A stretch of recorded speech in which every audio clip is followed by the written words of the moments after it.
In 2026, the hottest AI skill isn't prompt engineering anymore. It's context engineering.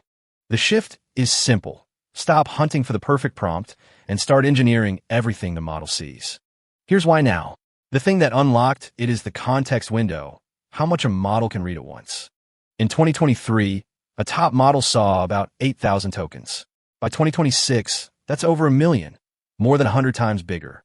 Suddenly, whole code bases, documents, and chat histories fit in a single call. So what you feed the model becomes the real skill.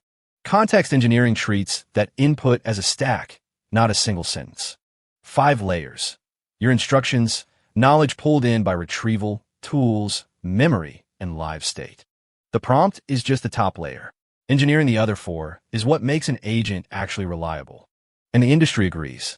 In a 2026 survey, 82% of leaders said prompting alone can no longer scale AI. 95% of data teams say they'll invest in context engineering this year, because it's what separates a flashy demo from an agent you can trust in production. So for builders, the takeaway is a mindset shift. Don't polish the prompt, design the context. The right knowledge, memory, and tools with nothing wasted. In 2026, the prompt is just the tip. Context engineering is the whole iceberg.